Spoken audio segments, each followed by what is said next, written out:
Eu quero convidar a todos a abrirem a palavra de Deus, a abrirem a Escritura em Atos capítulo 24.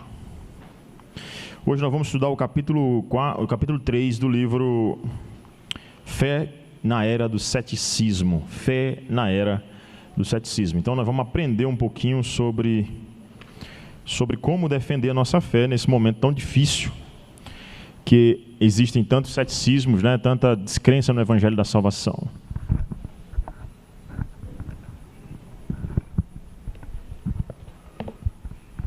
Hoje é capítulo 3 do livro, todo mundo seguindo a mesma sequência.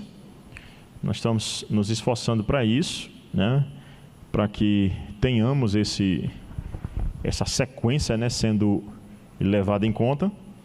Hoje, então, eu não tenho slide, mas vou tentar escrever algumas informações, ou desenhar, porque a letra, às vezes, parece que escreveu com o dedão do pé esquerdo, Então, capítulo 3 do livro, o cristianismo é uma camisa de força, ou seja, isso aqui é uma acusação que se faz ao cristianismo. E o nosso texto base, lembra que nós não podemos de jeito nenhum basear o nosso estudo somente no livro, porque aí caracterizaria algo errado, Porque o livro não é suficiente para trazer para nós aquilo que nós precisamos, que é o conhecimento da palavra de Deus totalmente. Então nós precisamos da instrução que vem também da palavra, que emana da palavra de Deus. A gente acredita que o livro é isso, uma emanação da Escritura, Mas mesmo assim precisa ficar bem explícito que é tirada ali a lição da própria Escritura Sagrada. Então o capítulo que nós vamos estudar é o capítulo 3, Capítulo 3 do livro Fé Cristã na Era do Ceticismo, Cristianismo é uma camisa de força. Cristianismo, camisa de força. Vamos ler o texto, a gente ora e vai passar aqui alguns pontos interessantes. Diz assim a infalível palavra do Senhor, Atos 24. 5 dias, Atos 24, Eu disse errado, É 24, Atos 24. Estou vendo os irmãos passando as páginas aí, parece que 5 dias depois, desceu o sumo sacerdote Ananias com alguns anciãos e com certo orador chamado Tértulo, os quais apresentaram ao governador Libelo contra Paulo. Sendo este chamado, passou Tértulo a acusá-lo, dizendo: Excelentíssimo Félix, tendo nós, por teu intermédio, gozado de paz perene, e também por teu providente cuidado, se terem feito notáveis reformas em benefício desse povo, sempre e por toda parte, isso reconhecemos com toda gratidão. Entretanto, para não te deter por longo tempo, rogo-te que, de conformidade com a tua clemência, nos atendas por um pouco, porque, tendo vós verificado que este homem é uma peste e promove sedições entre os judeus, esparsos por todo o mundo, sendo também o principal agitador da seita dos nazarenos, o qual também tentou profanar o templo, nós o prendemos com o intuito de julgá-lo segundo a nossa lei. Mas, sobrevindo o comandante Lísias, o arrebatou das nossas mãos com grande violência, ordenando que os seus acusados ou acusadores viessem à tua presença. Tu mesmo, examinando-o, poderás tomar conhecimento de todas as coisas de que nós o acusamos. Os judeus também concordaram na acusação, afirmando que estas coisas eram assim. Paulo, tendo-lhe o governador feito sinal que falasse, respondeu: Sabendo que há muitos anos é juiz desta nação, sinto-me à vontade para defender, visto poderes verificar que não há mais de 12 dias desde que subi a Jerusalém para adorar, e que não me acharam no templo discutindo com alguém, nem tampouco amotinando o povo, fosse nas sinagogas ou na cidade. Nem te podem provar as acusações que agora foram contra mim. Porém, confesso-te que, segundo o caminho a que chamam seita, assim eu sirvo ao Deus de nossos pais, acreditando em todas as coisas que estejam de acordo com a lei, nos escritos e profetas, tendo esperança em Deus, como também estes a têm, que haverá ressurreição tanto de judeus como de justos como de injustos. Por isso também me esforço por ter sempre consciência pura diante de Deus e dos homens. Depois de anos, vim trazer esmolas à minha nação e também fazer oferendas. E foi nessa prática que alguns judeus da Ásia me encontraram já purificado no templo, sem ajuntamento e sem tumulto, os quais deviam comparecer diante de ti e acusar, se tivessem alguma coisa contra mim. Ou estes mesmos digam que iniquidade acham em mim por ocasião do meu comparecimento perante o Sinédrio. Salvo estas palavras que clamei, estando entre eles, hoje sou eu julgado por vós acerca da ressurreição dos mortos. Amém. Senhor Deus, obrigado pela tua palavra. Senhor, obrigado pelo teu cuidado, amor, sustento, proteção. Obrigado porque tu és o nosso Deus. Não há outro Deus além de ti, rocha nenhuma há como o Senhor. Pedimos que o Senhor nos instrua, que o Senhor perdoe os nossos pecados, nos livre de todo mal, em nome de Jesus, amém. O cristianismo é uma camisa de força, né? O cristianismo é uma camisa de força. A ideia de dizer que o cristianismo é uma camisa de força é dizer que o cristianismo ele prende as pessoas, ele limita as pessoas. Obviamente isso aqui é um ataque que se fazem o que é feito pelos céticos, aquelas pessoas que não acreditam em Deus, aquelas pessoas que têm dificuldade de acreditar nos princípios do Evangelho, na encarnação, nos milagres de Cristo, na Trindade augusta e santa. Eles dizem que o cristianismo tem esse poder de prender as pessoas, né? Na verdade, eles não acreditam que o cristianismo ele salva. Eles acreditam que nós somos bitolados. É por isso que, vez por outra, você vai receber um conselho de um ímpio, ele vai dizer o seguinte: rapaz, você tem que se livrar, você tem que se libertar da igreja, porque a igreja está te fazendo mal. Essa igreja que diz que você não pode fazer isso, não pode fazer aquilo outro, essa igreja que diz que você tem que estar todo domingo na igreja, isso é uma camisa de força. Essa igreja que diz que você não pode ter relações sexuais ilícitas, essa igreja que diz que você não pode se comportar assim, assim e assado, que para eles é imoral, isso certamente é uma camisa de força. Se você der uma olhada no boletim dessa semana, eu tentei trazer ali um resumo desse capítulo 3 e introduzir justamente falando desse ataque que os céticos fazem a nós. Dizer que o cristianismo é uma camisa de força, ele prende as pessoas, ao invés de trazer liberdade, ele prende as pessoas. E aí então, quando eles acusam a gente de prendê-los, eles promovem uma liberdade, é um conceito de liberdade que eles têm. Por exemplo, você pode fazer o que você quiser. Pense fora da caixa, pense fora da Bíblia. Pense, se liberte disso tudo, você não precisa se prender. Esse é o pensamento que eles têm, né? Interprete o mundo do jeito que você quiser, seja o que você quiser. Se você quer ser homem, mulher, se você quer escolher o sexo, você tem que ficar à vontade. É isso que eles chamam de quê? Liberdade. E eles dizem que nós colocamos uma camisa de força. Você sabe muito bem o que é a camisa de força, aquela roupa que era colocada naquelas pessoas que tinham problemas mentais, problemas de saúde mentais, que eram muito graves, eram chamados de loucas. Eles colocavam uma camisa de força, prendia aquela pessoa para que ela não se soltasse. Então, para alguns o cristianismo é isso, prende a pessoa para que ela não se solte. É por isso que muitas pessoas se libertam, saem do cristianismo, para eles se libertam, né? Sai do cristianismo e diz o seguinte: me libertei. Não foram poucas as vezes que eu já ouvi de pessoas que saíram da igreja, que se afastaram do evangelho, e diziam o seguinte: pastor, a igreja tem me prendido demais, eu quero me soltar, eu quero ser feliz, eu quero fazer o que eu quiser, não quero prestar satisfação para ninguém. Isso é liberdade? Não. Não por quê?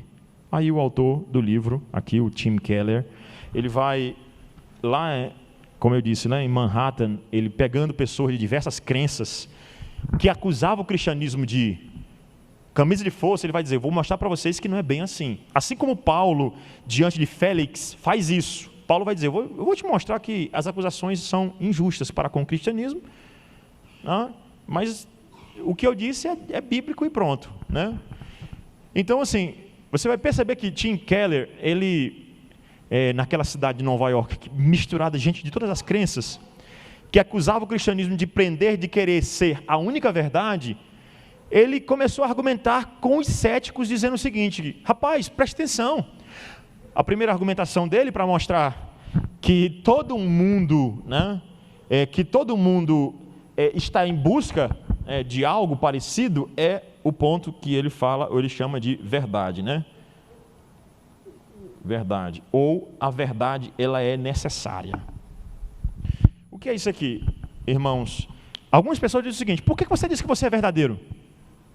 Por que você diz que o cristianismo é verdade e nós não somos? De onde foi que você tirou da cabeça? Cada um tem sua religião, segue o que quiser. Espera aí, por que você se acha o melhor e o mais importante? Irmãos, no frigir dos ovos, todo mundo acredita em uma verdade absoluta. Todo mundo. Até a pessoa que diz assim, olha, não existe verdade absoluta. Para que essa verdade que ele esteja dizendo, né, que não existe verdade absoluta, seja verdade, ela tem que ser absoluta. Quando ele diz, não existe verdade absoluta, como é que você diz que não existe verdade absoluta e essa asseveração que você faz, você está dizendo que é absoluto? Que é isso? Não estou entendendo.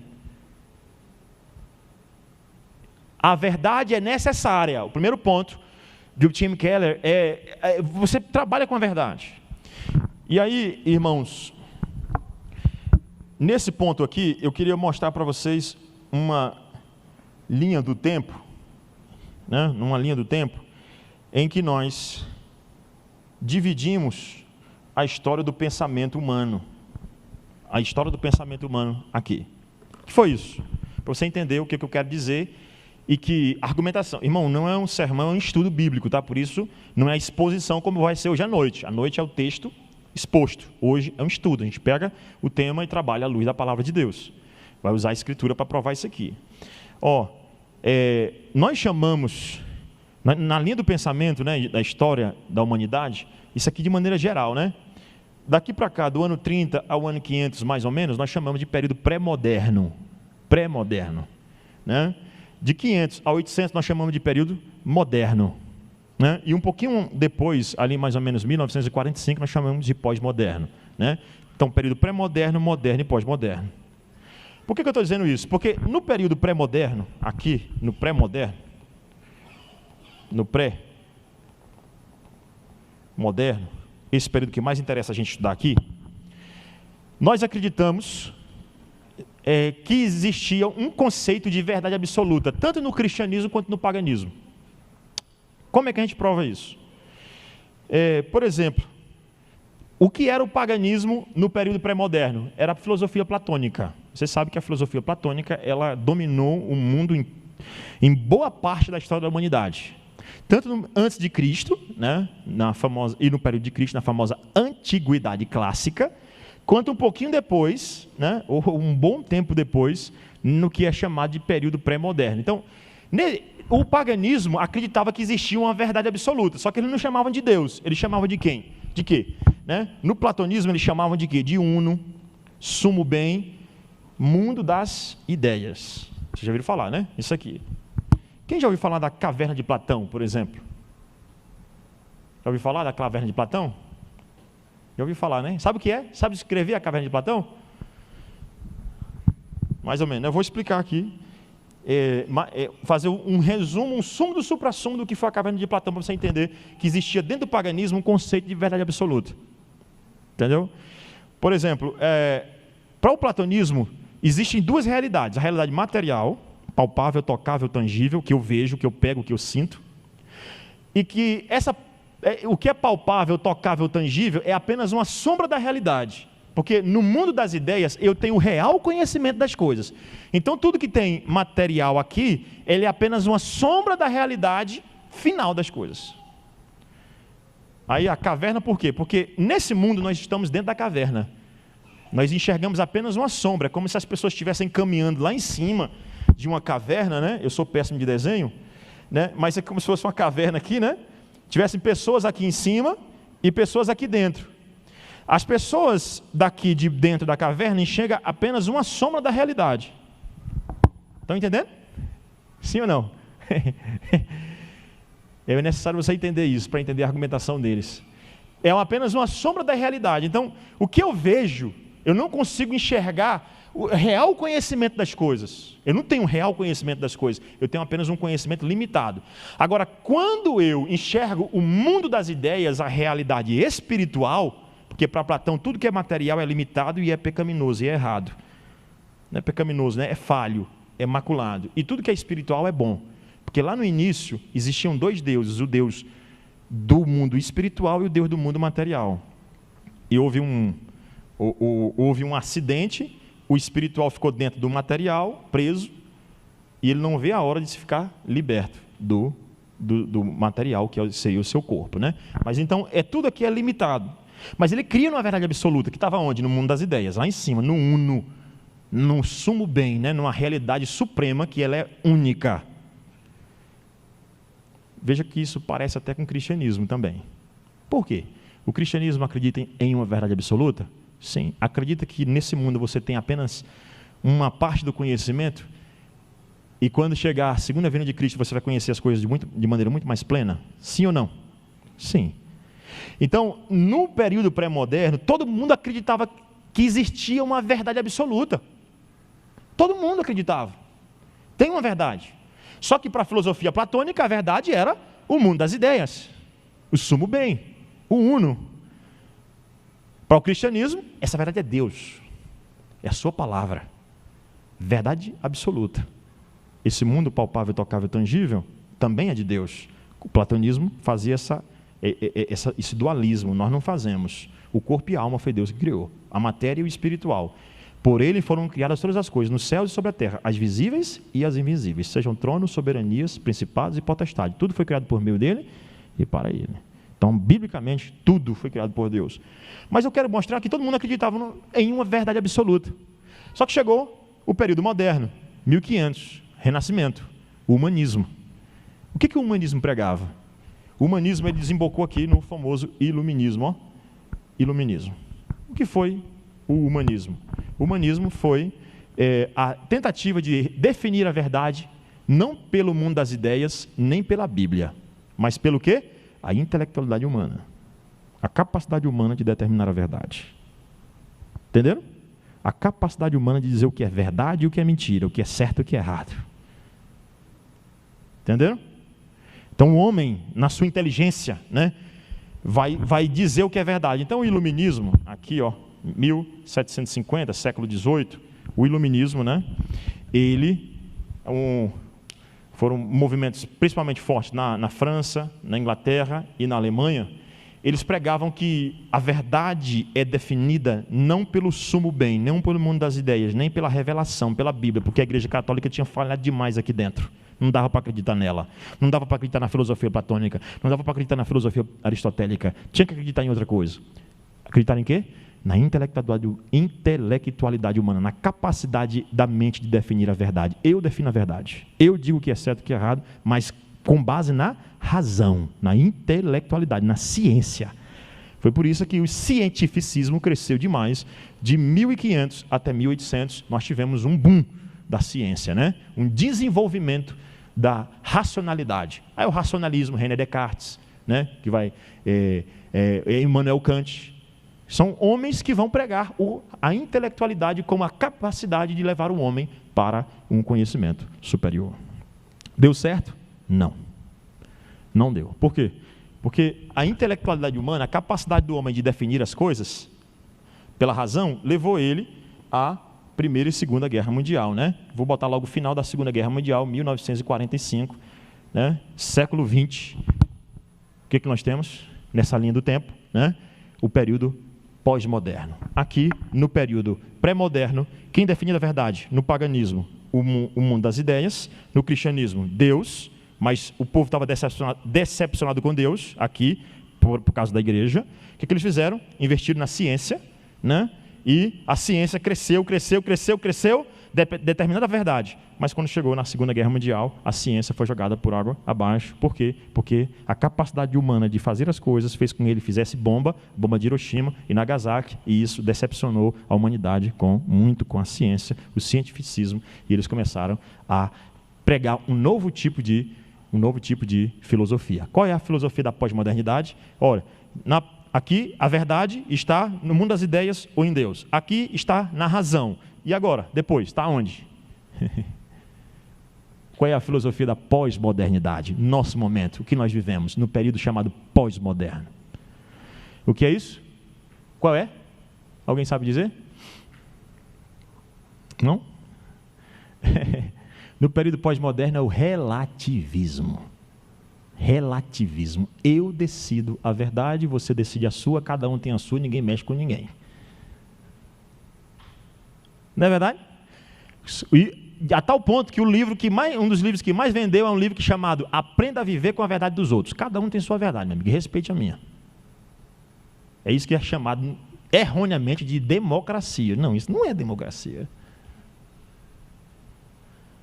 Então, de tal maneira que eu não posso chegar para você e dizer o seguinte: fulano de tal, você está errado. Não, pastor Rogério, como é que você diz que eu estou errado? Eu estou errado na sua cabeça, mas na minha eu não estou. Então, duas pessoas estão discutindo sobre o mesmo assunto na mesma hora e estão dizendo duas coisas diferentes e as duas têm que estar certas. Como é que pode? Duas pessoas discutindo sobre o mesmo assunto, com posições diferentes e as duas estão certas. Só na filosofia da pós-modernidade. O relativismo absoluto, cada um tem a sua verdade. É o indivíduo, individualmente só, particularmente só, subjetivamente só, ele decide a verdade. Eu digo o que vai ser melhor para a minha vida. Vocês entenderam? Deu para entender aí essa linha do tempo? Isso aqui é impossível resumir tudo, né, irmão? Eu fiz aqui um resumo do sumo do supra-sumo para você entender o progresso do pensamento humano. Isso aqui não é só para o crente, não. Isso aqui qualquer pessoa que estuda a história do pensamento vai definir a história do pensamento dessa maneira. Nós vivemos num período pós-moderno, onde as pessoas decidem o que elas querem na vida dela. De tal maneira que se a pessoa quer ser homem, ela é homem, se ela quer ser mulher, ela é mulher, independente do sexo que ela nasceu, ela decide e ninguém pode dizer nada. Aí eu pergunto para você, qual das filosofias aqui estão certas na história da humanidade? Quem está com a verdade? Aí é o primeiro ponto. A verdade, ela é inevitável. Por quê? Senão nós chegamos num absurdo. Como dizia Sócrates, se eu tiro a verdade absoluta, o que sobra é a barbárie. Por que a barbárie? Porque se eu tiro um conceito do que é certo e errado, todo mundo pode fazer o que quiser. Vai começar a se defender tudo. Por exemplo, vai começar a se defender pedofilia, sim ou não? E se o indivíduo disser assim, eu quero ser pedófilo porque eu me sinto bem, é a minha verdade. E aí? Se nós estivermos na filosofia da pós-modernidade, cada um tem a sua verdade, cada um tem o seu conceito. Como é que nós vamos viver num mundo desse jeito? Abra, por favor, a palavra de Deus, deixa aí marcado no texto de Paulo, principal nosso, na segunda carta de Paulo a Timóteo, segunda carta de Paulo a Timóteo. Segunda carta de Paulo a Timóteo. Vamos ver que a verdade é necessária, ela é inevitável, ela tem que existir, ou é certo ou é errado. A palavra de Deus diz o quê? Sim, sim, não. O que diz passar? Vem do maligno, né? O que diz passa vem do maligno. É sim ou não, irmãos? Capítulo 3. Sabe, porém, isto, da segunda carta de Paulo a Timóteo. Sabe, porém, isto, nos últimos dias sobrevirão tempos difíceis, pois os homens serão egoístas, avarentos, jactanciosos, arrogantes, blasfemadores, desobedientes aos pais, ingratos, irreverentes, desafeiçoados, implacáveis, caluniadores, sem domínio de si, cruéis, inimigos do bem, traidores, atrevidos, enfatuados, mais amigos dos seus prazeres do que amigo de Deus. Tem gente assim hoje? Tem nada, tem? E por que essas pessoas não estão certas?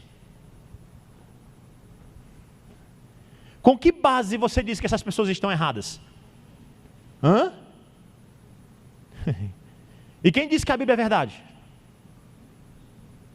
É isso que o professor de universidade fica dizendo, olha, quem disse que a Bíblia é verdadeira? E a minha palavra que é errada? Se nós vivemos num mundo subjetivo, relativista. Porque tem que existir uma verdade, porque se não existir uma verdade, vira-se uma baderna.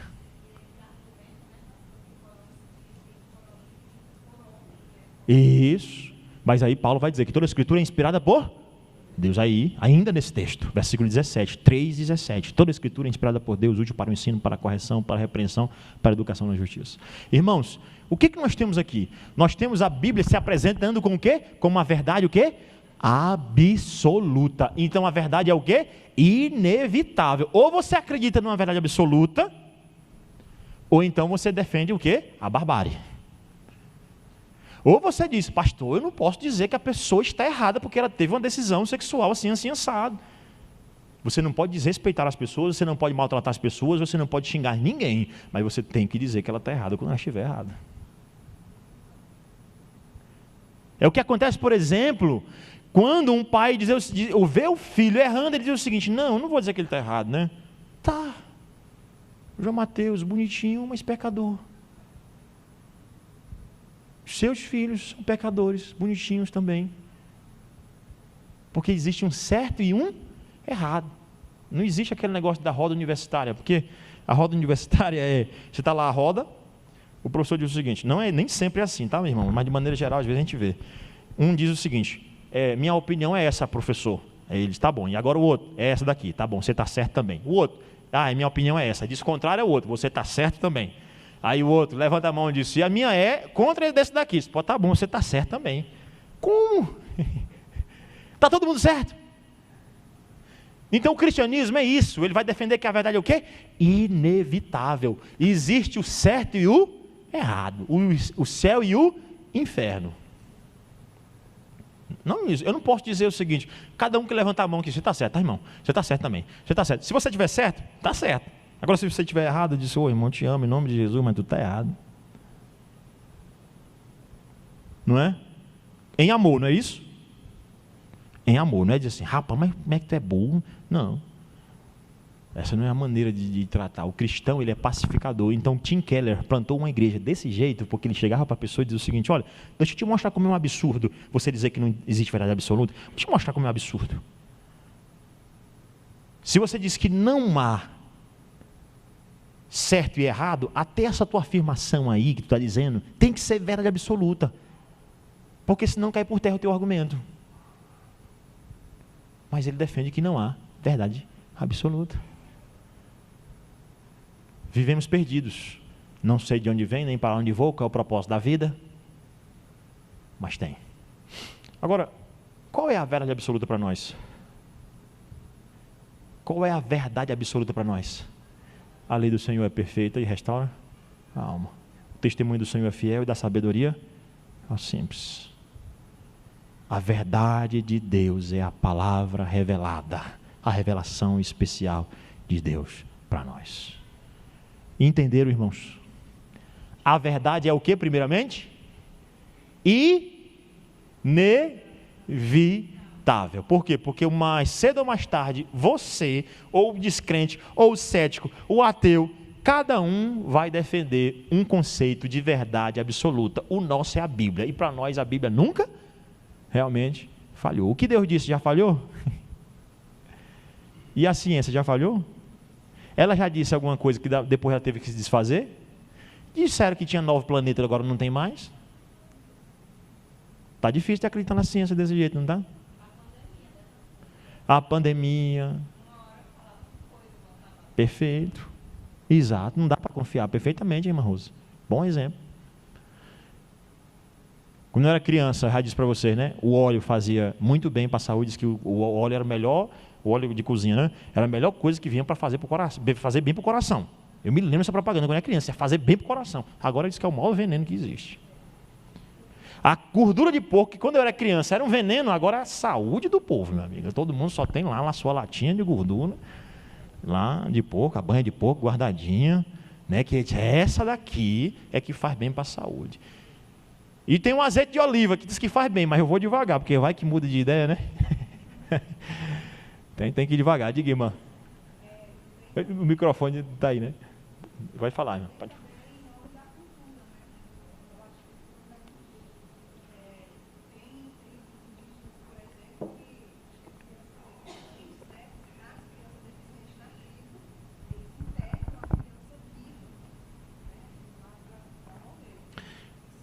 Relativo, né, irmã?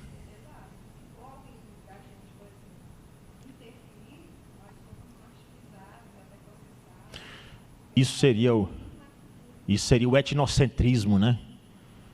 Eu iria lá naquela etnia, naquela cultura, e mesmo vendo um fato que é errado, e esse daí é escandalosamente errado, que é matar uma criança, sacrificar uma criança, enterrar uma criança, viva ou algo dessa natureza,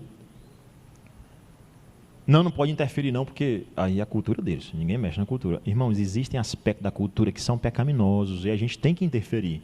Por exemplo, se um índio tem 3, 4 mulheres, você tem que dizer para ele que ele está em pecado. Quando for evangelizar, não é a primeira coisa que você vai falar. Eu vim aqui para dizer que vocês vão tudo para o inferno, que cada um tem 2, 3 mulheres. Não é assim. Você primeiro prega o evangelho, a base do evangelho, porque a base do evangelho vai salvar e vai fazer ele mudar aquela prática. Igual chegar para um católico, você vai dizer assim, rapaz, eu vou falar para um católico ali, a primeira coisa que eu vou falar é da idolatria de Maria. Não, pai, calma, fala de Cristo, da coisa básica que vai chegar lá mais cedo ou mais tarde. Em um momento oportuno, pacificador, amoroso, respeitador, sem querer humilhar o outro, você vai chegar. Mas tem que estabelecer o conceito de quê? Verdade absoluta. Que verdade é essa? Versículo 10.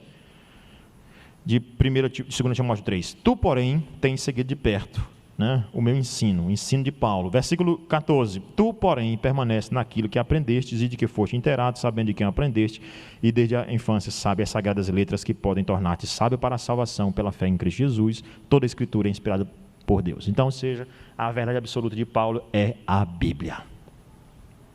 A Bíblia. Existe certo ou errado? Sim. Quem é que diz que o que é certo e o que é errado? Deus. Aonde? Na palavra. De onde é que você acha que veio a ideia de não matar? Primeiro tem um conceito gravado no coração. Deus gravou no coração. A lei. Paulo vai dizer isso. Quando não tem lei, eles servem de lei para si mesmo com a lei gravada no coração. Romanos capítulo 3. Eles servem de lei para si mesmos, porque eles têm a lei gravada. Não adianta dizer o seguinte, eu não tinha Bíblia, por isso que eu matei. Mas você tinha a lei gravada no coração. Porque no frigir dos ovos, irmãos, todos nós sabemos quando nós estamos fazendo o que é certo e o que é errado. Principalmente no que diz os caputis, né, as cabeças dos 10 mandamentos. Os 10 mandamentos. Todos eles nós sabemos. Está gravadinho no coração. Bem gravadinho. Pastor, está manchado? Está, por causa do pecado. Com certeza. Segundo ponto. Nem toda, ou na verdade, nenhuma comunidade pode ser 100% inclusiva. Nenhuma. Segunda seria... Diz que parece que escreveu com o dedão no pé esquerdo, né? Inclusão. Qual é a grande bola da vez? Inclusão social. É ou não é? É pecado? Não. É errado? Não. É bom e é correto. Inclusão. Agora, toda a sociedade, toda ela, vai ter um princípio de aqui não pode fazer isso.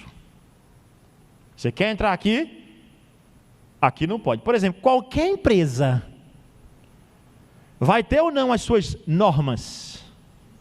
Sim ou não? Qualquer uma delas. Então ninguém é 100% o quê? Inclusivo. Ninguém é 100% disso. Eu aceito de qualquer jeito. Meu irmão, eu vou aceitar qualquer pessoa para sentar aqui e ouvir o evangelho. Mas como membro da igreja, tem que aceitar os princípios da igreja. Vocês estão entendendo? Sim ou não? Então, isso é só na igreja? É não, irmãos. É não. Porque quando você faz uma coisa que aquela pessoa não gosta, ela vai começar a dizer o seguinte: eu gosto de você, mas esse ponto aqui você não pode fazer parte desse grupo. Por quê? Se é um grupo, por exemplo, dos motoqueiros evangélicos de Brasília, para participar aqui você tem, aí eles têm lá a norma, isso, assim, assim, assado. Aí o indivíduo vai lá e quebra a norma. Ele diz: se você continuar desse jeito, você não pode mais participar do nosso grupo. Sim ou não? Isso é só dentro da igreja? Não. Para participar tem que defender e viver aquilo. Então, o que é inclusivismo? É o exagero da inclusão.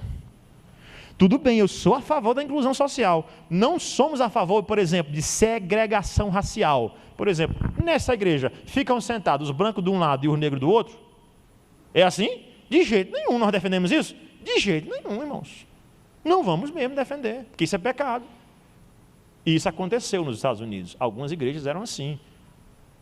Brancos do lado, negros do outro. Outras igrejas ainda existem nos Estados Unidos, igrejas só para negros, igrejas só para brancos. Isso é errado, antibíblico, nojento, não tem nenhuma base bíblica. Outra coisa, nós aceitamos pessoas que, por exemplo, que vieram do Japão e querem ser membros aqui? Sim ou não? Desde que abracem os princípios do Evangelho. Sim. Não é verdade? Agora, se a pessoa ela está em pecado, claro, em qualquer um dos mandamentos da palavra de Deus, e ela diz: eu não mudo de jeito nenhum, eu entro aqui só se você, ou na verdade você tem a obrigação de me receber, porque essa igreja tem que ser inclusivista, ela tem que receber a pessoa do jeito que ela está. Não, eu recebo ela como visitante, ela senta aqui, eu vou amá-la, respeitá-la, mas recebê-la como membro se ela confessar os seus pecados e deixar. Sim ou não? Se não, irmão, se não, vai ficar ou não uma bagunça? Vai. Porque até mesmo essas pessoas, algum grupo na vida dela que ela participa, pode ter certeza, está lá dizendo: as normas são essa e essa. Por que a igreja é que tem que aceitar tudo sem fazer nenhuma análise, nenhuma exigência? Por que a igreja é a única que não pode fazer exigências? Por quê? Você está percebendo que o Tim Keller ele está jogando por terra a ideia de dizer que é verdade? A igreja é uma camisa de força, porque ela diz que é a única verdade e ela não inclui todo tipo de gente. Ele diz: está errado, porque é verdade, nós defendemos a verdade, mas você também defende, mesmo fora da igreja. É verdade, nós não somos 100% em tudo inclusivista, mas não há grupo social que seja nesse sentido aí inclusivista. Não existe isso. E como é que as pessoas que querem tirar você da igreja faz? Venha para cá que a gente recebe você do jeito que você tiver. É ou não? Assim, do jeito que você tiver aí, pode vir pecado com tudo, a gente recebe de todo jeito. Agora discorde deles, para você ver como você vai ser cortado do mesmo jeito de lá. Porque eles te amam só até o momento que você concordar tudo com eles, porque na hora que você discordar, eles te cortam. É assim, irmãos, porque todo mundo tem normas, norma está em qualquer lugar. Tem norma nas empresas, tem norma no exército, tem norma na polícia, tem norma na igreja, tem que ter norma. Tem que ter princípios. Porque, mais uma vez, citando Sócrates, que era até um pagão: se eu tiro a verdade absoluta, o que sobra é a barbárie, é a destruição total, é o caos. É isso que querem transformar o nosso país, o Brasil, num caos. Que querem dizer o seguinte: pode fazer tudo, meu amigo, não existe limite, comamos e bebamos porque amanhã morreremos. Faz como o filho pródigo, vai lá e gasta tudo, vai lá e sorve tudo, e aproveita de tudo, e seja feliz, exatamente, curte a vida, vai lá, carpe diem, né? Vai lá. Você já parou para pensar que para algumas pessoas nós somos um bando de idiotas? Só um minutinho. Você já viu que para algumas pessoas nós somos assim, pessoas que são menos inteligentes, que não sabem nem curtir a vida? Sim ou não? Infelizmente. Mas o que eu tenho que mostrar? Eu tenho que mostrar, irmãos, que eu tenho a verdadeira liberdade. Esse é meu ponto principal aqui hoje. Né? Irmão, por favor.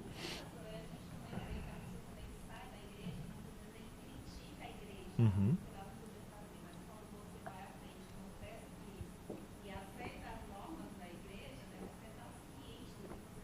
Perfeito. Inclusive, irmã Rose, nesse sentido aí, tem muita gente às vezes que quer processar a igreja depois, sendo que no dia da profissão de fé, ela defendeu todos aqueles. Por isso que é bom a classe catecúmeno.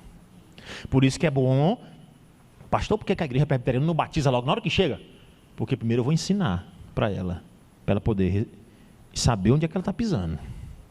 Porque depois que ela fizer o juramento, ou se não souber, por exemplo, se a pessoa chega aqui e diz, pastor, eu quero ser membro, e eu batizo ela na mesma hora, já é recebido profissão de fé, no outro dia ele diz, pastor, eu quero fazer um casamento assim, assim, assado, e o casamento não é no padrão bíblico, aí ele vai dizer assim, peraí, eu sou membro, tenho direito, e eu não esclareci para ele lá atrás quais eram os padrões da igreja, posso ser processado realmente, porque eu não esclareci os padrões, e eu deveria esclarecer os padrões antes dela ser recebida, e não depois, do que é um casamento bíblico, por exemplo.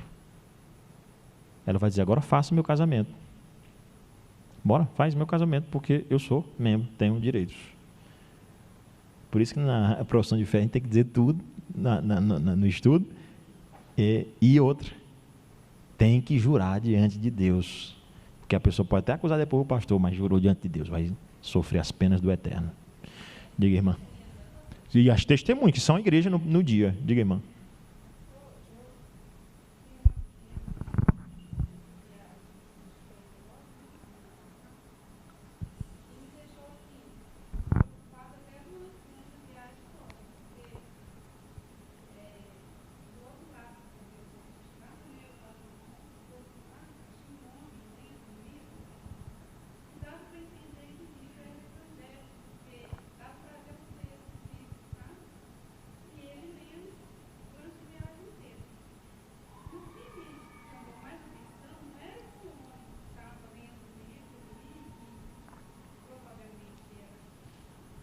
Uhum. Era 2 homens que estavam do lado dele e passou a viagem inteira. Eu acho que está mais ou menos uma hora, né? A viagem inteira e não está. 2 pais e um homem. Agora eu fiquei imaginando assim, né? Aquele coitado ali do lado, né? Tentando não entrar no livro, fisicamente ali, e vendo aquela cena do lado que vai correr, não. Ainda bem que não estão ouvindo aí, a senhora. O nome disso daí é batalha espiritual, irmã. O nome disso daí é batalha espiritual. Deus te deu aí um momento, e deu principalmente para ele, né? Um momento aí de batalha espiritual, né? Um momento aí em que ele estava realmente sendo tentado, né? Tentado. E assim, irmã, isso aí que foi experimentado por esse senhor que a irmã viu, muitas vezes é experimentado no dia a dia por diversas pessoas, que aí o que nós temos que demonstrar, né? É o amor necessário, né, para com eles, a misericórdia, a compaixão, nunca achar assim, isso aí não tem chance não, isso aí não vai ter chance não, não, Deus salva todo tipo de gente, irmãos, isso eu não tenho dúvida. Eu acho que o grande ponto do cristianismo, muitas vezes, nós não podemos ser inclusivistas para aceitar qualquer coisa. Não, tem a verdade, com certeza. Mas veja bem, eu também não posso desprezar as pessoas da maneira que elas chegam, porque ao chegar, ela pode chegar de qualquer jeito mesmo. E a gente tem que estar pronto para ajudar, conceder a ajuda necessária, a misericórdia do Senhor, a compaixão. Não é isso? Diga, irmã.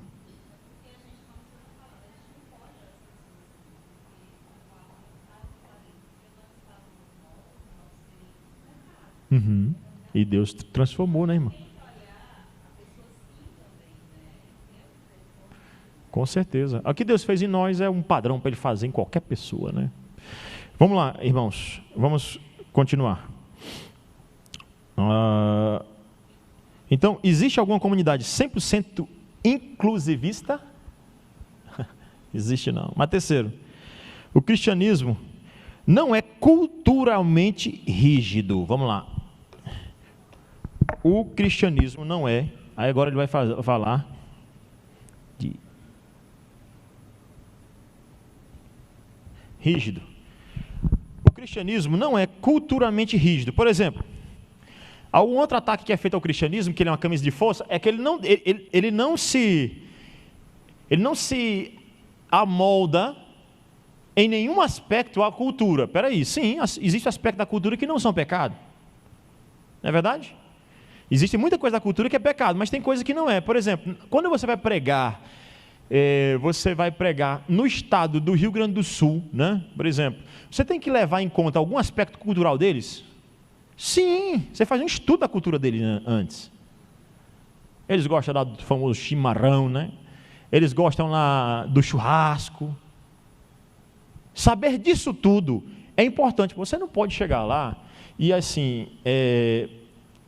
às vezes eles são até mal interpretados, porque cada um é uma cultura, irmãos. São às vezes mais fechados. Isso não quer dizer que são ignorantes. Não, são mais fechados, é o aspecto cultural deles.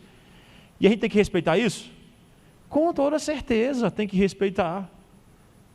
Eu digo isso que eu tive um aluno de lá em Teresina, e ele a princípio, quando ele chegou, ele era todo fechadão. Mas aquilo é o estilo, né, cultural deles. Mas aí o piauiense faz qualquer um se soltar, né? Aí daqui a pouco ele estava dando gargalhada e se misturando lá, conversando, que o piauiense, ele conta a vida dele inteirinho numa fila, né? Ele está esperando uma coisa, ele conversa com todo mundo, né? Mas cada um com sua cultura. Também você não pode chamar o piauiense de badalador, né? Você fala demais. Aspecto cultural, irmãos, que precisa ser estudado e precisa ser levado em conta. Agora, existem aspectos da cultura que são pecado. Então, não é verdade que o cristianismo é rígido, é uma camisa de força cultural. Não é mesmo. Por exemplo, Paulo diz o quê? Fiz-me fraco para com os fracos. Se comer carne escandaliza o meu próximo, nunca mais comerei. Comerei o quê? Carne. Ele diz, rapaz, tem gente lá. Eu sei que o ídolo de si mesmo, nada é... Abre aí, 1 Coríntios capítulo 8. Abre aí, por favor.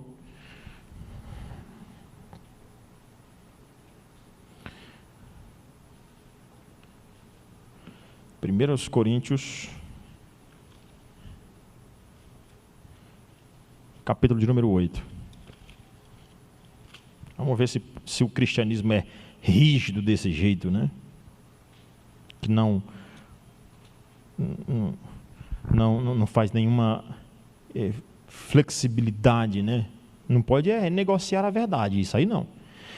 No que se refere às coisas sacrificadas a ídolos, reconhecemos que somos senhores do saber. Paulo diz o seguinte, rapaz, eu reconheço que em Corinto só tem gente boa de Bíblia, na igreja de Corinto. Reconhecemos que o ídolo de si mesmo, né? Se alguém julga saber alguma coisa, com efeito não aprendeu ainda como convém saber. Paulo diz o seguinte, tem alguns conhecimentos que a gente tem, mas esse conhecimento não pode ensoberbecer.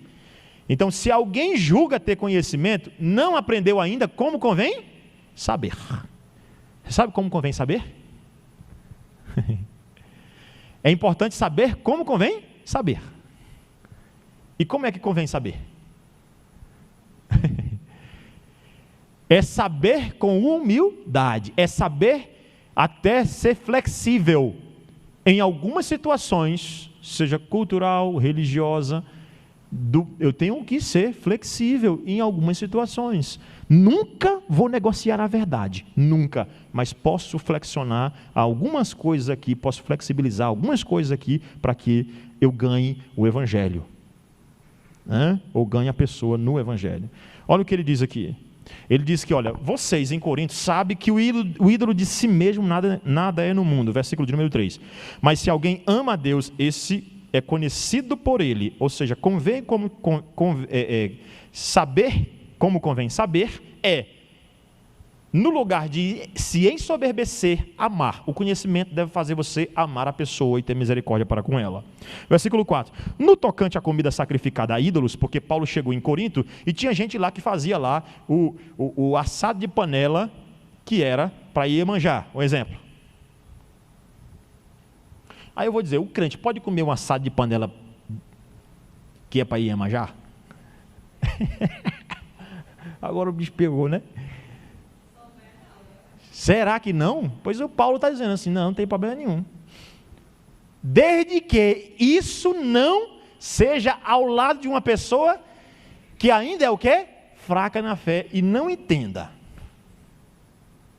Porque, por exemplo, lá no Piauí tem a festa junina, que é o Santo Antônio, o dia do Santo Antônio. Aí tem a comida lá que são muitas vezes sacrificadas a ídolos.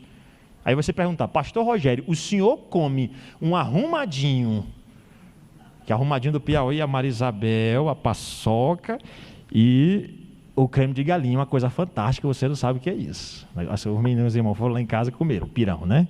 Maravilha. E aí, negócio extraordinário, fora do comum. O irmão Monte ficou com água na boca agora, hein, irmão Monte?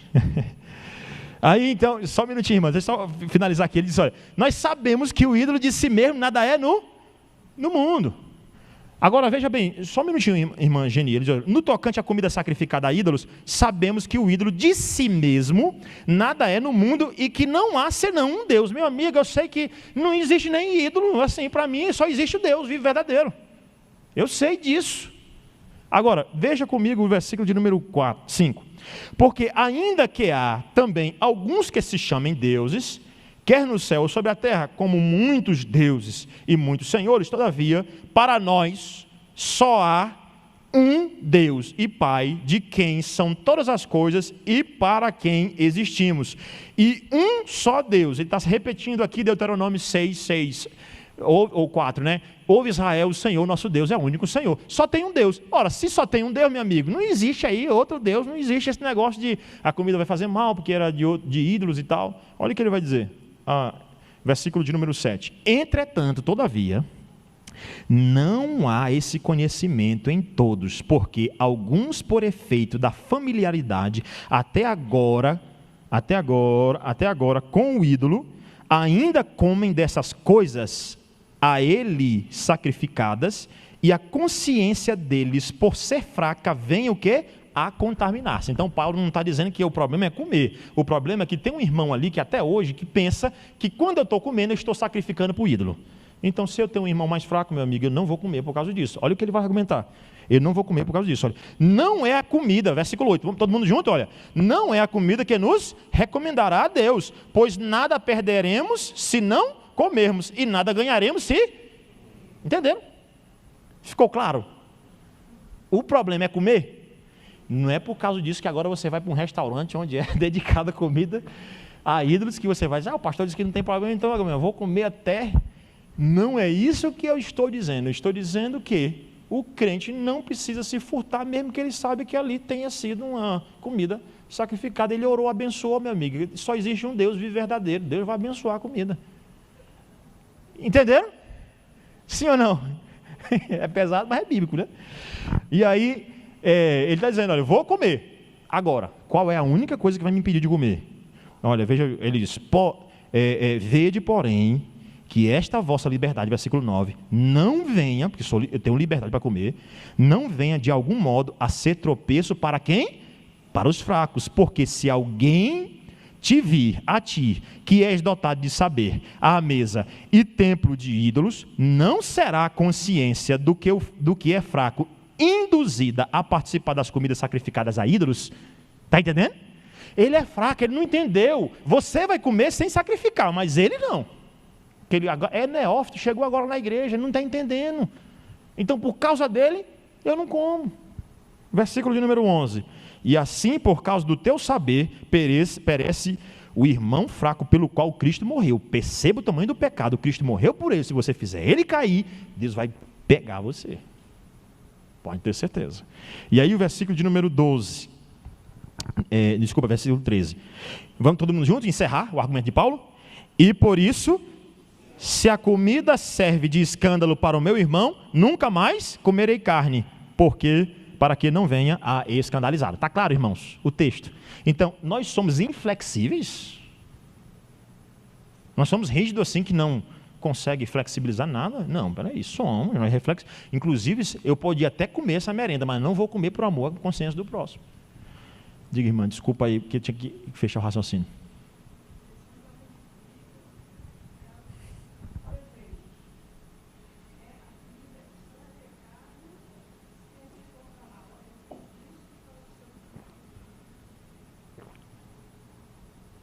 Eu não entendi, irmã. Canjica, isso.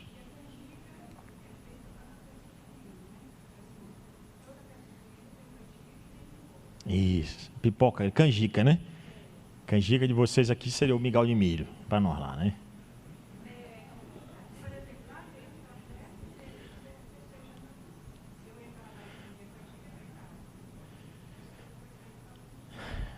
Mesmo princípio. Se você tem pessoas fracas ali vendo você comer, irmão, eu não estou dizendo que agora eu vou entrar num salão de macumba e vou comer as comidas sacrificadas a ídolos. Não é isso, pelo amor de Deus, né? A ideia é, por exemplo, aqui no caso era a festa cultural da cidade, né? Cultura lá era fazer isso, na cidade de Corinto, né? Então tinha lá aquelas comidas, é como se fosse a festa junina, só para você entender, né?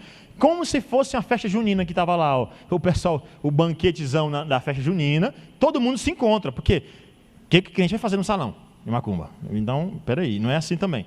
Então, assim, eu poderia comer a canjica se fosse, por exemplo, numa praça, fosse lá na Praça do Relógio, ali, tivesse tendo uma festa cultural, e eu ia lá e tinha aquela comida que foi sacrificada, não tinha ninguém ali para se escandalizar com aquilo, né? Especificamente, uma mente fraca, né? Que tinha acabado de entrar, não é nem fraca, né? Mas está crescendo ainda, e lá, tinha lá o curau, né? Ou qualquer outra coisa, que eu não tenho ninguém, eu vou orar, eles podem achar que é sacrificados, né? Mas eu sei que só existe um Deus, vivo verdadeiro. Eu oro e não vai acontecer comigo nada, pode ter certeza, né? É verdade, irmã. É verdade. É verdade. Olha o irmão ali. Agora com o microfone melhorou. A palavra de Deus nos ensina que não é para nós especular. Quer dizer, eu chego na casa de uma pessoa, ele me oferece uma canjica ou sei lá o quê, né? Aí eu vou falar, escuta, isso aqui foi sacrificado a ídolo? Isso, e não perfeito, sei o quê. Irmão Joaquim. Ele falou para a gente comer calado. Aqui Isso, ele diz aqui. Comer de tudo no mercado sem perguntar. Não é isso que ele diz? Agora, o que o senhor falou, eu acho correto. A gente não vai chegar numa casa especialista naquele ritual ali e comer perfeito. Tudo. Mas se eu chego na casa de um conhecido, de uma pessoa, ele falou assim, porque tinha esse problema naquela época. Perfeito. Ele falou, não, você chega, não precisa perguntar nada, você come.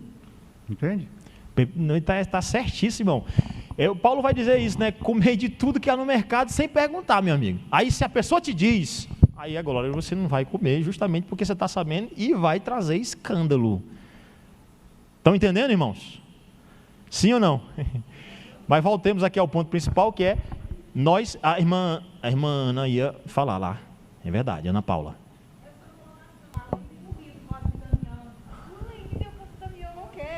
Cosme e Damião, né? Eita, tem muito. Vocês não estão... eu assim, eu não costumo perguntar também. Que, né? Eu não vou jamais num ritual desse. Deus me livre, porque isso aí é pecado grande. Grande mesmo. Deus me livre. Não for um culto nenhum que não seja cristão. Mas se chegar numa questão cultural, eu nem pergunto. Eu oro e aí eu como, né? Eu oro que Deus abençoe. Depois que Deus abençoa, meu irmão, não tem no mundo que amaldiçoe. Deus amaldiçoou, ou desculpa, o que Deus amaldiçoou, não coma. Pastor, mas o que Deus abençoou, por favor. Pastor. Opa, irmão Monte.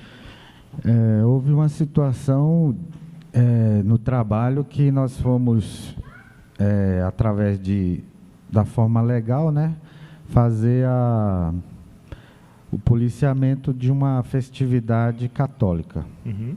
Junina, né?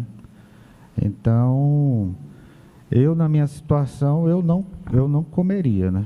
Porque eu estava vendo e sabendo que aquele lanche ali, né, que foi oferecido para Para os policiais, estava sendo como sacrifício, né?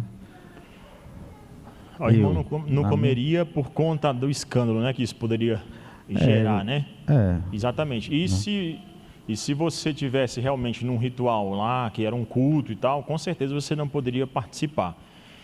Mas se não fosse isso, né, irmãos, fosse uma questão apenas cultural daquela cidade, que é a não rigidez nesse aspecto, né, eu poderia participar, se não fosse um culto direto, né, se fosse uma reunião específica para aquilo. Por exemplo, festa junina no Nordeste, dificilmente não é assim, entendeu? Então, vou dar um exemplo, lá em Teresina tem a chamada cidade junina, né, cidade junina, e lá tem apresentações e tal, e o pessoal vai lá para comer a Maria Isabel, né, e tal. Eu ia para comer a Maria Isabel, né? Então, eu não perguntava se era sacrificado, né, se era dedicado e tal. Poderia até ser, mas como eu disse, eu não perguntava. Eu comia que estava no mercado, princípio bíblico, comia, fazia oração antes, comia. Se alguém tivesse da minha igreja que tivesse acabado de entrar e pensasse que aquilo era sacrificado, eu não iria comer. Pode ter certeza que eu não ia fazer isso. Mais um aqui para a gente encerrar esse ponto, porque senão a gente não encerra aqui. Eu preciso voltar para o Paulo, porque senão o texto principal, né? Não, só um exemplo. No serviço da Cris, lá ela tinha uma menina que ela era macumbeira. E ela fez uma oferenda lá, um ritual lá dela, que ela queria prejudicar uma pessoa X. E aí ela chegou, como ela sabia que a Cris era cristã, ela chegou lá e colocou aquele negócio, levou. Ela já não levava nada para ninguém. Então, quando ela levava, as pessoas achavam estranho. A Cris achou estranho. Mas aí, beleza, ficou tranquila. Aí, quando colocou lá, ela falou, gente, está aqui para todo mundo. Aí ela passou, Cris, menos para você. Não toque, não mexa. Aí, uma colega da Cris, que é meia fraca, comeu. Quando ela comeu, ela ficou sabendo.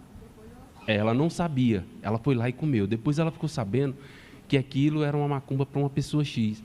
Ela entrou em desespero. Ela falou, Cris, eu vou morrer. O que vai acontecer comigo? Eu vou morrer. Aí a Cris falou, não, calma. Só se você tem diabetes e aquilo lá tinha alguma coisa assim. Isso aí não vai pegar em você, não.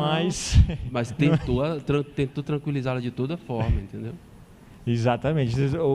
Se for desse jeito assim, mas irmãos, porque o poder do diabo, o diabo não tem poder assim de machucar o servo de Deus. Nós somos santuário do Espírito Santo de Deus, você está entendendo? Então o diabo não tem esse poder sobre nós. Nós somos filhos de Deus. Entenderam? Sim ou não?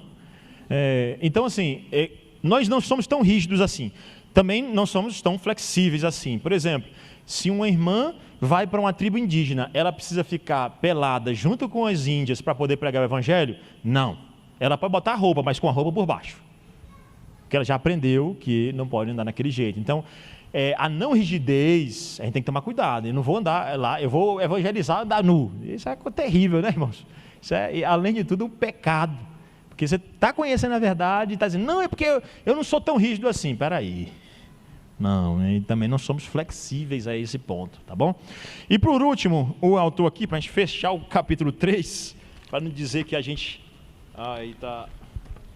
não está conseguindo, né? Mas a gente vai agora para o quarto ponto deles, é o último aqui, né? A liberdade não é algo simples. Não é algo simples. Eu acho interessante aqui o que ele diz aqui no final, né? O conceito vigente de que cada um deve estabelecer a sua própria moral, que é o conceito da pós-modernidade, né? Ele diz o seguinte: baseia-se na crença, eu estou na página 74, no penúltimo parágrafo, tá? Baseia-se na crença de que a esfera espiritual nada tem a ver com o restante do mundo. Será que alguém acredita realmente nisso? Durante muitos anos, depois do culto, no domingo pela manhã, eu permanecia no auditório por mais de 1 hora a fim de responder as perguntas de que eram dirigidas, como eu estou fazendo aqui. Não era mais de 1 hora, mas tentando responder as perguntas, né? Centenas de fiéis participavam destes debates. Uma das afirmações que eu mais ouvia era: todo mundo precisa definir o que é certo e errado para si mesmo. Tá certo? Não é simples assim, irmãos. Não é algo simples, tem que vir de fora. Vem de fora. A resposta sempre, ele fez uma pergunta, né? Existe alguém nesse momento fazendo algo que você acha que não devia ser feito, embora essa pessoa considere correto seu comportamento? Será que existe? Por exemplo, vou botar aqui. Não é algo simples. Aí eu pergunto para você. É simples dizer o seguinte, cada um tem sua verdade. Não. Por exemplo, existe alguém no mundo agora fazendo uma coisa que você não gosta? Se você perguntar para um auditório de 1000 pessoas, a mesma coisa vão dizer, tem sim alguém fazendo uma coisa que eu não gosto, mas você não gosta por quê? Então não é simples dizer assim, eu não gosto, porque se for assim, meu irmão, no auditório de 1000 pessoas, talvez nós tenhamos 1000 opiniões, nós precisamos de uma verdade absoluta. Alguém que venha de fora e diga, é isso, assim, assim, assim e assado. Vamos agora para o texto de Paulo lá, eu vou finalizar nesse texto de Paulo lá em Atos, capítulo de número 24. Paulo está diante de quem? De Félix. Paulo está diante de Félix. Nós temos o último ponto aí, né, do livro, que é justamente esse ponto que eu quero desenvolver aqui, né? Depois que mostrar que a verdade ela não é simples, mas o amor, a liberdade absoluta é mais restritivo do que nós supomos. Então, o amor e a liberdade absoluta é mais restritivo do que nós supomos. Então, depois de mostrar 3 posições que ele acreditava que a gente devia lidar com elas, o autor agora diz o seguinte, eu vou mostrar que o amor e liberdade são muito o quê? Restritivos. O que é auto-restritivo? O que é algo restritivo? Restringe, né? Diz, é isso e não é isso. Pode isso e não pode isso. Vamos provar isso. Paulo amava? Sim ou não? Paulo escreveu 1 Coríntios capítulo 13, que fala do dom do amor. O amor tudo suporta, tudo espera. Não é verdade? Agora leia comigo o capítulo 24 de Atos, quando Paulo vai... O que acontece? Paulo, depois de sair pregando ali, ele já se apresentou diante de algumas autoridades, né, lá atrás, e ele defendeu a posição cristã, que é o que ele tinha que fazer, né, a posição da verdade absoluta, e agora ele vai diante de Félix, e ele tem ali seu acusador principal, que era alguém que, naquele período, quando você queria fazer a acusação a alguém, você contratava um acusador. O acusador aqui é Tértulo, né? O acusador aqui é Tértulo. E Tértulo era um contratado para poder levantar ali os ataques contra Paulo. E o que nós temos aqui do verso 1, por exemplo, até o verso 9, são as acusações contra Paulo. Veja comigo, acusações de Paulo, do verso 1 até ou contra Paulo, do verso 1 ao verso 9. Diz o seguinte, 5 dias depois, desceu o sumo sacerdote Ananias, com alguns anciãos e com certo orador, chamado o quê? Tértulo. Quem é Tértulo? O orador de quê? Que fazia o quê? Vamos lá, irmão, acabei de dizer acusar. Ele era o acusador, tá? Os quais apresentaram ao governador o Líbelo contra Paulo. Então, apresentou acusação contra Paulo. Qual era a acusação de Paulo, irmãos? Né? Sendo este chamado, passou Tértulo a acusá-lo, dizendo, primeiro, o cristianismo, irmãos, ele não acredita que não tem a verdade absoluta, porque tem. Ele não acredita que é 100% inclusivista, não, porque todo mundo tem regras, permite isso e não aquilo. Ele não é 100% rígido, mas também não é 100% flexível, porque tem sua flexibilidade, mas baseada numa verdade absoluta. Não é algo simples, algo que vem de fora. E aí então, Tértulo, ele é um puxa-saco. Porque os historiadores vão mostrar que Félix não tinha nada de um bom governador, tá? Félix, na verdade, ele era muito mau e o povo não gostava muito dele. Mas esse cara aqui queria puxar o saco. Não tem aquele advogado ou promotor que fica puxando o saco do juiz, dizendo, olha, você é muito bom, você é nota 10, que é para ele ganhar a causa. Tem isso? Sim ou não? Olha o que ele faz aqui, olha. Sendo este chamado, passou o Tértulo a acusá-lo, dizendo, excelentíssimo Félix, tendo nós, por teu intermédio, gozado de quê? De paz perene. Aí ele começou a puxar o saco dele, né? E também por teu providente cuidado, se teriam feito notáveis reformas em benefício desse povo. Tu amas o povo, tu és bom para o povo, sempre e por toda parte. Isto reconhecemos com toda a gratidão. Aí vem então a acusação de Paulo, versículo 5. Qual é a acusação de Paulo? Como é a acusação que fazem muitas vezes para os cristãos, de intolerância, essas coisas, olha. Porque tendo vós verificado que este homem é o quê? Como é que chamaram Paulo? De quê? De uma peste. Que o quê? E promove, este homem é uma peste e promove sedição entre os judeus, né? E espaços por todo o quê? O mundo, sendo também o principal agitador da seita de quem? Dos nazarenos. Então, o que é dito aqui? Né? O que é dito aqui? É dito que, qual é a acusação de Paulo? Vamos lá, qual é a primeira acusação de Paulo?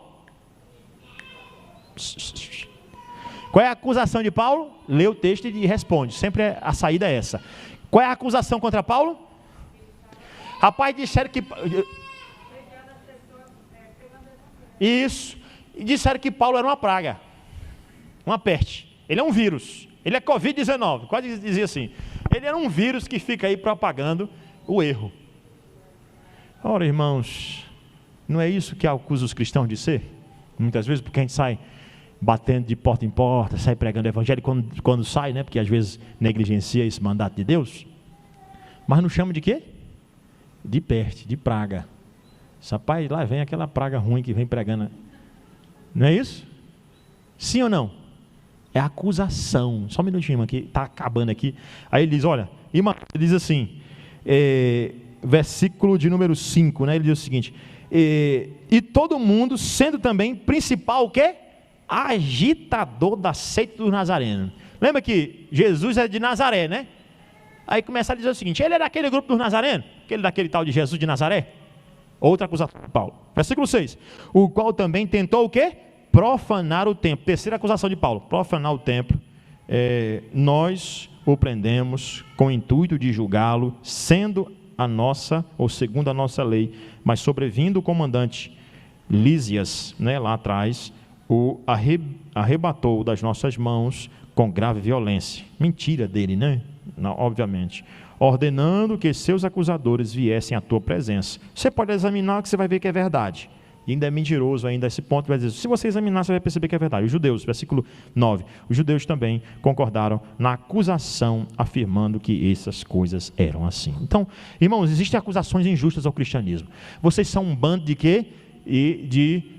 Contra pessoas que são contra a inclusão. Vocês não têm amor, vocês não olham para todo mundo, vocês olham para uns diferentes que olham para os outros. Aí Paulo vai dizer assim, agora Paulo vai começar a defesa dele. Que é a defesa que nós devemos fazer, irmãos, mostrando que, nós não somos tão rígidos assim, é mentira algumas acusações que têm feito contra nós, não é verdade aquilo que tem se levantado contra nós, mas nós não flexibilizamos a verdade. Olha a defesa de Paulo. São 3 acusações de Paulo, ou contra Paulo. Agora Paulo vai se defender das 3. Veja comigo o versículo de número 10. Paulo, tendo-lhe o governador feito sinal para falar, talvez feito assim, e agora, sua vez, né? Sinal para falar, se respondeu. Sabendo que há muitos anos, aí você vai dizer, Paulo também está bajulando? Não, o que Paulo faz aqui é um respeito. Existe até uma expressão latina para isso, né? Para mostrar que todo discurso começava assim, né? Com respeito. Paulo tem respeito, mas ele não fala bajulando como o outro. Ele é muito rápido nisso. Olha o que ele diz.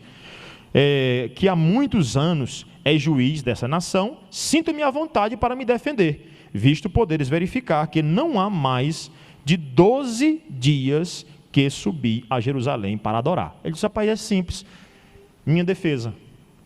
Eu estou só com 12 dias e estão dizendo que eu fiz essa baderna toda. Eu não sou nem um super-homem para fazer essa baderna toda. Ele está se defendendo. Assim também, irmãos, quando o cristianismo é atacado, com verdade, defendendo a verdade absoluta, você vai dizer que vai mostrar que a acusação que estão fazendo contra você é mentira. Ele diz, rapaz, espera aí, não condiz com a verdade. Apenas 12 dias que eu passei lá, rapaz. Isso é uma apologia da fé, é defender-se também. Mostrar que eles estão errados na acusação. Versículo 12. E que não me acharam no templo discutindo com alguém, nem tampouco amontinando o povo, fosse nas sinagogas ou nas cidades. Rapaz, disseram que eu estou fazendo aí, eu sou agitador do povo, quando na verdade ninguém me viu na sinagoga aqui fazendo isso. Isso é mentira. Cadê as provas? Paulo sabe se defender, né? Que o cristão tem que saber se defender, tem que dar razão da fé, da esperança que há em nós, tem que estar pronto, quando for atacado em alguma coisa dessa daqui. E mais, versículo de número 13. Nem te podem provar as acusações que agora fazem contra mim. Então, dizem que nós somos intolerantes. Cristianismo é uma camisa de força. Disse, não, rapaz, não é bem assim não, deixa eu te explicar. Nós amamos todas as pessoas. Nós recebemos as pessoas na nossa igreja, nós não desrespeitamos ninguém. E está aqui as provas, se de fato você tem provas, se de fato você respeita as pessoas, como Paulo fez. Agora, nunca negocie a verdade. Olha que a hora Paulo vai dizer, versículo de número 4. Porém, entretanto, contudo, todavia, confesso que segundo o caminho, ele diz, rapaz, agora uma coisa eu não posso deixar de fazer. O que é que Paulo vai dizer? É que eu defendo um caminho, uma verdade. E essa eu não negocio não. Irmãos, nunca negocie a verdade. Pode ser no período pré-moderno, no período moderno, pós-moderno. Sempre teve gente que defendeu a verdade com tudo, com sua força. E Paulo está dizendo o seguinte, uma coisa eu tenho que falar, é que eu sigo o caminho, eu sou um seguidor do caminho de Cristo. Jesus disse o quê? Eu sou o caminho, a verdade e a vida. E ele vai dizer o seguinte, a que chamam de seita, aquilo que vocês chamam de seita, é isso que chamam de cristianismo, isso é uma seita, rapaz. Sabe aquilo que vocês chamam de seita? Eu sigo, eu sou um seguidor do cristianismo, né? E mais, o que chamam seita, assim eu sirvo a Deus de nossos pais, acreditando em todas as coisas que estejam de acordo com o que, irmão? Com a verdade absoluta, com a lei e os escritos dos profetas. Eu não negocio nenhuma delas. Existe uma verdade absoluta. Se Deus diz que é errado e pronto. Se Deus diz que é certo e pronto. Versículo de número 15. Tendo esperança em Deus, como também estes a têm, de que haverá o que, irmãos? Paulo, em todo o discurso dele, ele não deixava de falar de quê? Da ressurreição. Se tinha uma coisa que Paulo, de qualquer discurso, ele chamava a atenção. Irmão, mas tem a ressurreição. A ressurreição de Cristo. Cristo ressuscitou dentre os mortos. Tanto de judeus, quanto de justos quanto de injustos. Por isso também me esforço por ter sempre consciência pura diante de Deus e dos homens. Que isso é um princípio. Que aquilo que as pessoas te acusam seja mentira. Nada seja verdade, irmãos. A não ser que quando você diga assim, olha, só tem uma coisa que nessa acusação toda eles estão falando que é verdade. Eu sigo Jesus mesmo. É isso aí, eu não negocio não. E eu sigo a lei, 10 mandamentos. Não terás outro Deus diante de mim, não farás para ti mais de escultura, não tomarás o nome do Senhor teu Deus em vão, guarda o dia de sábado para o santificar. Eu cumpri isso aí não tem como eu negociar não. A verdade é absoluta. O que é certo, o que é errado. Aí, mas ele diz, e foi depois do versículo 17, depois de anos, vim trazer esmolas à minha nação e também fazer oferendas. O que eu vim fazer foi prestar culto aqui, não estou fazendo nada demais. Muitas vezes acusam a gente de prestar culto, irmãos. Querem calar os cristãos dentro da igreja, para que nós não possamos mais dizer o que é verdade e o que é certo, e o que é errado. Ou não? Ou não tem pastor que já está sendo levado para prestar depoimento porque está indefendido verdades bíblicas? No Brasil estou falando. Mas nós não vamos negociar a verdade. Se necessário for, como aconteceu com Paulo, ele foi preso e depois foi morto. Mas nós não vamos negociar a verdade. Nós amamos as pessoas, nós não somos tão rígidos assim como dizem, nós não somos 100% inclusivistas, mas também nós incluímos muitas pessoas. Na verdade, nós incluímos todo tipo de gente, mas inclusão não é inclusivismo. Inclusão não é inclusivismo. E foi nessa prática que alguns judeus da Ásia me encontraram purificando no templo, sem ajuntamento e nem tumulto. Meu amigo, eles me pegaram no culto, eu não estava fazendo montinho nenhum. Eu estava só adorando. É injusta a acusação. Versículo de número 19. Os quais devem comparecer diante de ti e acusar se tivessem alguma coisa. Mas nunca fizeram isso. Ou estes mesmos digam que iniquidade acham em mim por ocasião do meu comparecimento perante o Sinédrio. Salvo estas palavras que eu estou dizendo aqui, que clamei, estando entre eles, hoje sou eu julgado por vós acerca da ressurreição dos mortos. Ponto principal para Paulo é a ressurreição de Cristo, a ressurreição de Cristo. Então, ele não negocia a verdade absoluta. Pode ser na hora da morte. Pode ser na hora da morte. E olha que Paulo, que ele estava caminhando realmente para a morte, porque ele estava sendo preso, né, dali de Félix, ele iria para outro tribunal até ser julgado, e julgado de morte. O que é que nós temos aqui, irmãos? Nós temos que nós defendemos a verdade de Deus infalível, imutável. Há uma tentativa, e eu quero encerrar com isso, há uma tentativa de se defender hoje, existe uma filosofia chamada existencialismo, muito perigosa mesmo.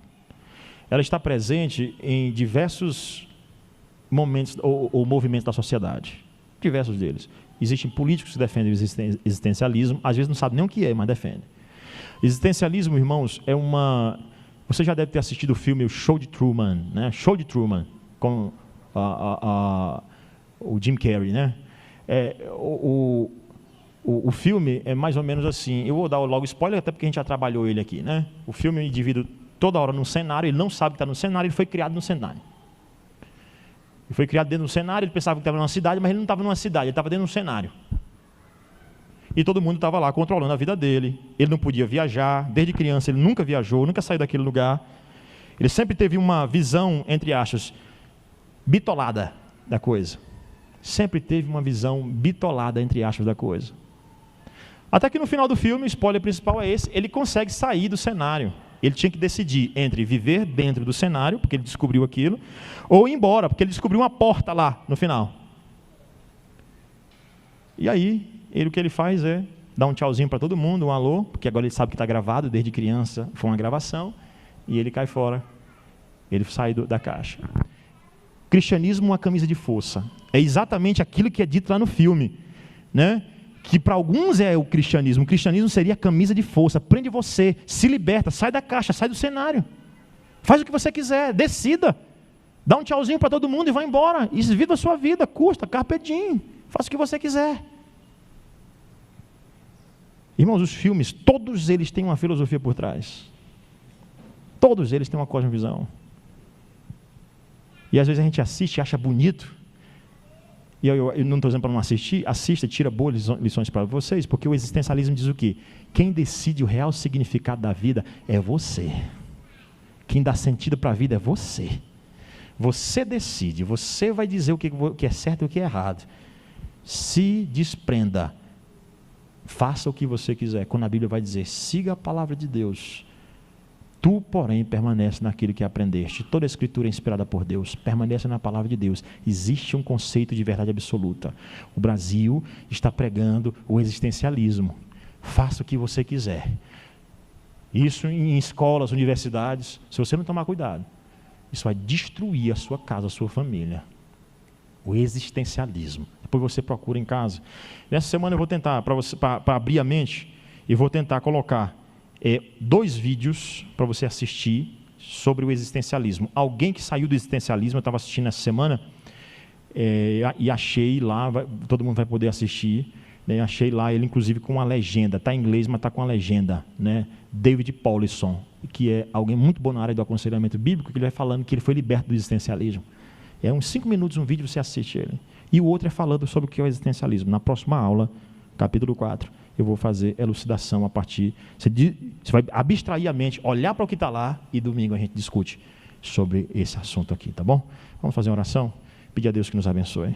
Ó Deus Todo-Poderoso, Criador dos céus e da terra, obrigado, ó Pai, pela verdade absoluta que é a Tua palavra. Obrigado, Senhor, porque esta palavra, ela enche o nosso coração de conhecimento, ela nos prepara para a vida, nos mostra que o cristianismo não é uma camisa de força. Na verdade, o cristianismo é a real liberdade, é a verdadeira liberdade que temos em Cristo Jesus. Para a liberdade foi que Cristo nos libertou, para vivermos livres do pecado, não livres para fazer o que quiser, mas livres para fazer o que o Senhor manda. Obrigado porque um dia Cristo pagou pela nossa libertinagem, Ele mesmo que se fez prisioneiro do pecado, mas depois Ele mesmo libertou a si mesmo, mostrando que Ele era maior do que o cativeiro do pecado e da morte, e nos trouxe a salvação, a vida eterna. Louvado seja o nome de Cristo, nosso Redentor. Ele que é a nossa verdade absoluta, Ele é o caminho, a verdade e a vida. Bendito seja o nome dEle. Amém.